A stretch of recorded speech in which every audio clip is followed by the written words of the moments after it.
Double. I'm director for NGO Languages, a division of Compass Languages.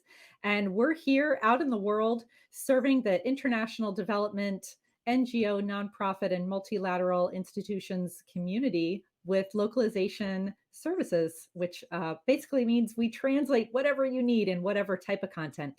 Today, we are talking to Matt Patterson. He's the Vice President of Global Sales for Compass Languages and leads our division, Global eLearning. And Matt, I would love you to tell us more about Global eLearning and how your division focuses on learning and development. Yeah. So first, thanks for having me on. It's good to be here. But global e-learning is a little bit different. I started in the e-learning industry about 10 years ago, and was creating bespoke e-learnings for the pharmaceutical industry, and then I got into the translation industry, and we started doing more and more work within the e-learning industry. But we started actually looking for our clients and talking to our clients, and we noticed a trend to where it was fading off, where people weren't translating their material and localizing their learning and development material. So we started asking ourselves, well, why is that? Why would people not want to train globally? And what we realized is that a direct translation just doesn't work anymore, right? Because there are a lot of things within e-learning that need to be localized, that need to be changed. If it's created in the US and is very US centric, it has to go beyond that. So what we did is we launched Global eLearning. And Global eLearning specifically focuses on all L&D content, right? So not only do we translate and localize, but we actually have e-learning experts around the world that will come in and take a look at the courses and really pick them apart, and because different cultures learn differently, right? So we take in cultural consideration into all aspects of this.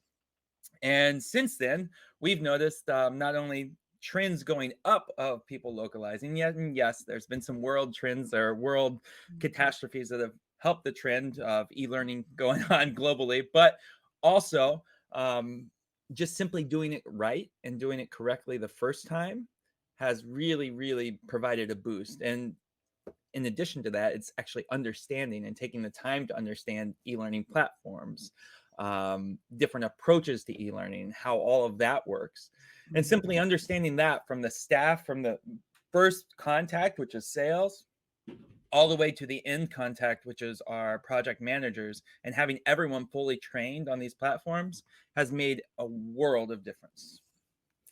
That is fantastic. So, Matt, this is fascinating. One thing that I want to ask you, when a client builds a course, which a tremendous amount of work goes into gathering the information that you want to share with your audiences and putting that into a course that one can take with the quizzes and the extra course materials and all of that. What happens when a course cannot be properly localized? For example, there's 13 right to left languages, and some of the learning management platforms don't support the right to left languages. So, what's the workaround there? What's the solution that global e-learning has come up with for situations like that? Yeah, so there are solutions to every problem. And not all e-learning platforms are created equally, and not all e-learnings are created equally, right? So as you mentioned, there are 13 right to left languages, and some platforms simply do not support that.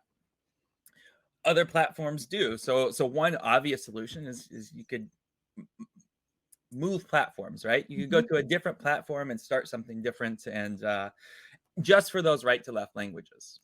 Um, Other situations, other solutions are you can move into like a simple PowerPoint, or you could create videos. Another solution would be simply putting a closed caption in there, because typically you can manipulate closed captions pretty easily Mhm. without actually touching the storyline file or whatever it is. Storyline actually supports right to left, but let's say a Mhm. rise file does not. Mhm. Okay. So it's a matter of being creative and getting really thoughtful on the how to actually approach it. But I would say the best solution is possibly looking into an alternative solution for the right to left languages if your platform does not support it. Okay. Excellent. And Something like content creation. I know some of our NGO clients have had our company actually take the content and rebuild that into a course that will support the types of languages Right. that they want to use. So, can you just tell us just elaborate a little bit more on that piece of that solution? Yeah, so when it comes to rebuilding content or rebuilding into a right to left solution, I mean that's fine as long as it's supported, we can actually take the English version and rebuild everything for the right to left, right? So we essentially take the course, strip it down, think of like an exploded diagram, if you will. Mhm. Uh, grab all of the right to left languages, grab everything that's going to be working in there, and so it's not only just the translation portion of it, but it's the functionality of the program, right? It's Mhm. how things appear on the screen. Is it coming from the right all the way to the left or the left to the right, right? So it's where does that punctuation, it's moving the buttons from side to side. We can actually do all of that, so we'll put that exploded diagram back together and right to left, essentially mirrored, and then we'll pass it back to you. So is that the elaboration you're looking for then? Absolutely. Thank you. That definitely explains it. So basically, what we have here within the Global E-Learning Division, which has done a tremendous amount of work thus far for some of our NGO clients out there, what we're looking at is a lot more than just translation Yeah. that's happening here. This is from A to Z. Yep. All of the little pieces, as you said in the exploded diagram, that are being reconstructed and put back together in the new language for full functionality. That is something that sounds rather unique and also potentially expensive. So that leads me to my third and final question. Sure. For NGOs who often operate in a resource constrained environment that, in spite of tight budgets, also have tight turnaround times, they need things pretty fast. Right. Um, what is one tip or trick, or possibly just a piece of advice that you have that would help reduce the hitches and delays and also keep things as budget friendly as possible when we are looking at localizing e-learning and training courses? Yeah. So one tip right away is before the English course is even finalized, um, pass it over to someone like ourselves to where we could actually examine it and say, hey, we could do this for you or change this for you or change this.